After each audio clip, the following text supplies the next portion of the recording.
C'est dans les environs de 19 heures du vendredi 20 février 2015 que l'avion Air Kenya, à bord l'ancien Premier ministre Moussa Mara, atterrit sur la piste de l'aéroport Léopold Sédar Senghor de Dakar. Répondant à l'invitation du Forum des opérateurs pour la garantie de l'émergence en Afrique, FOGECA, l'hôte Moussa Mara a reçu un accueil de son rang avant de se diriger à l'hôtel King Fahd Palace pour son séjour. Sous le thème développement du plan Sénégal émergent, l'expert comptable Moussa Mara a eu l'honneur au cours du forum de faire des discours, de présider les travaux et de donner des interviews à certaines chaînes et radios sénégalaises et algériennes. Monsieur le secrétaire d'État aux Affaires étrangères du Portugal, Monsieur le président du Forum des chefs d'entreprise d'Algérie, Monsieur le commissaire de l'UEMOA, Monsieur le représentant du vice-premier ministre de la Turquie, Excellences, Mesdames et Messieurs des différentes délégations venues d'Afrique et d'ailleurs, Mesdames et Messieurs, chers invités.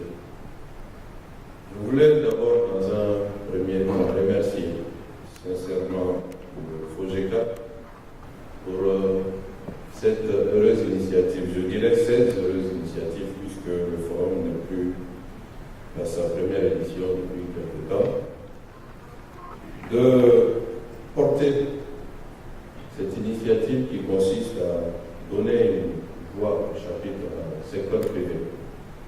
Le secteur privé à un moment où l'émergence du continent est un sujet à la mode et l'émergence du continent tournant autour de la promotion du secteur privé.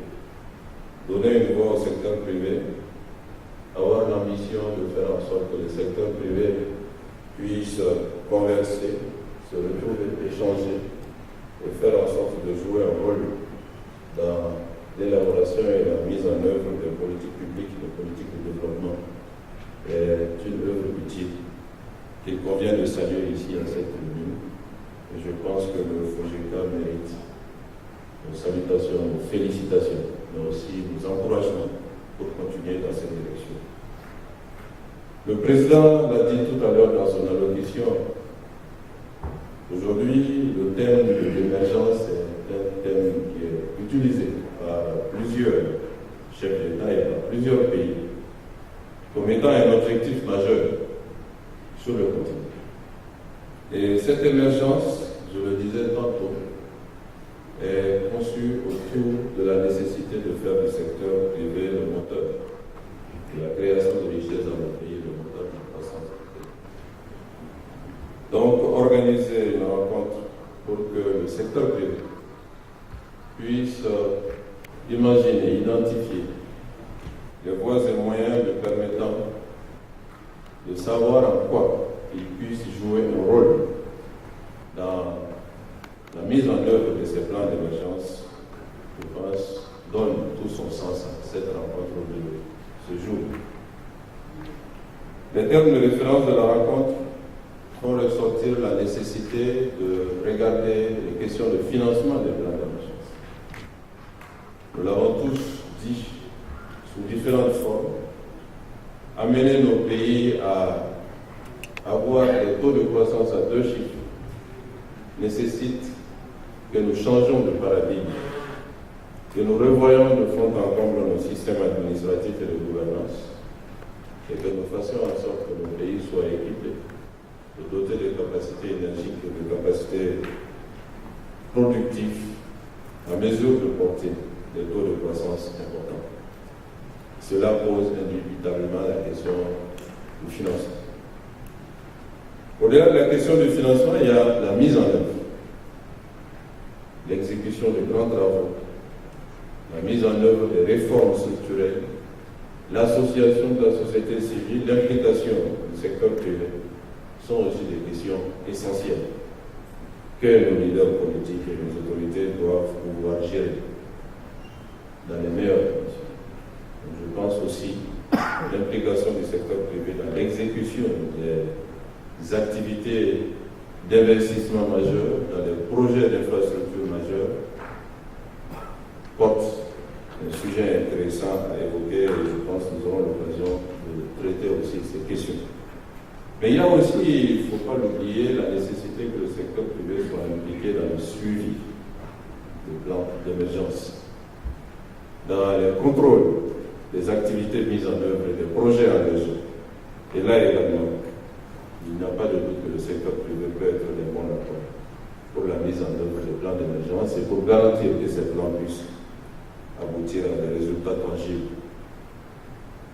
Pour moi, ce sont des sujets majeurs, des sujets qui transparaissent des plans de chaque pays, en tout cas ceux que j'ai eu la chance de pouvoir toucher du doigt, et donc ils mettent encore en lumière la nécessité de rencontres de ce type.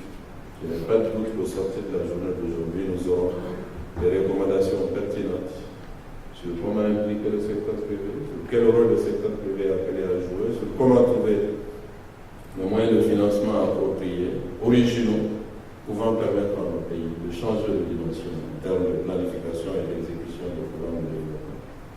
Donc encore une fois, je remercie sincèrement les uns et les autres qui ont eu à faire des efforts pour être là ici présents, surtout ceux qui viennent de pays lointains, et je félicite les forums pour leurs initiatives. Bon travail et merci pour votre temps. Encore le plan, mais les travaux sont en cours et le modèle d'élaboration et le modèle sénégalais avec l'OCDE. Ce sur quoi je vais surtout insister, ce sont les piliers autour desquels le plan a été conçu. Et je me réfère un peu à la présentation de M. Sen qui a parlé du plan sénégalais émergent, qui a insisté sur, à chaque fois, le point de départ, le point d'arrivée. Et donc, sur cette base, le fondement de ce plan pour notre pays a pris comme base la notion de transition. Comment nous allons transiter dans un certain nombre de domaines de X à Y. Et donc, nous avons défini 5 grandes transitions. La première transition, c'est la transition démographique. Vous savez, dans nos pays, la démographie est souvent un facteur limitatif pour le développement social. Nous avons l'impression que les efforts des pouvoirs publics sont toujours dilués dans la démographie dynamique de nos pays. Donc comment faire en sorte que cette démographie dynamique, qui n'est pas forcément une mauvaise chose, puisse être maîtrisée, gérée, encadrée, afin de servir de base au progrès socio-économique du pays. Donc passer de la démographie contrainte à la démographie opportunité. Et sur le plan du développement de l'éducation, de la santé et d'autres secteurs, et amener le pays à avoir un dispositif démographique qui soit le fondement de son progrès socio-économique. La seconde transition est la transition énergétique. L'énergie est le fondement du développement. La base énergétique de nos pays aujourd'hui, en termes de production, c'est essentiellement le terre. Nous en avons besoin, nous en aurons encore besoin, mais nous sommes obligés d'anticiper la transition du thermique vers les énergies renouvelables, pour les contraintes environnementales, mais aussi pour les nécessités de performance économique. Dans tous nos pays, nous avons le soleil à provision électrique souvent, et tout le monde fait du développement de l'énergie solaire une priorité sans forcément accorder le maximum d'attention en termes de capacité d'innovation, en termes d'éducation, en termes d'investissement, en termes de formation, en termes d'industrie, pour que les énergies renouvelables de manière générale servent de support au développement socio-économique du pays. Donc cette seconde transition est un des piliers autour desquels le plan Mali émergent est en train d'être conçu. La troisième transition est la transition productive. Diversifier la base de la production. Tous les plans des pays abordent cette question de production pour faire en sorte que nous soyons autosuffisants, que nous ayons une base agro-industrielle pour ce qui concerne nos pays, qui puisse permettre au pays d'atteindre la souveraineté alimentaire, la sécurité alimentaire, et donc de pouvoir aussi exporter et faire en sorte que la base économique et la base productive de nos pays soit la plus large, la plus diversifiée possible. La quatrième transition est la transition numérique. Le numérique aujourd'hui est un formidable facteur d'accélération. D'accélération d'abord du rythme de l'administration et de l'État. De modernisation du rythme de l'administration et de l'État, et donc de permettre à nos États d'être plus efficaces, d'atteindre des résultats un peu plus importants.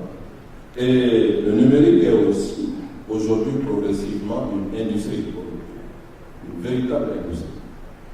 Une industrie où je pense que le continent africain a beaucoup de choses à offrir, d'abord en termes de capacité d'innovation, mais aussi en termes de contenu en termes de production, notamment la culture, qui est, comme nous le savons tous, des secteurs extrêmement, avec un potentiel extrêmement élevé pour le pays.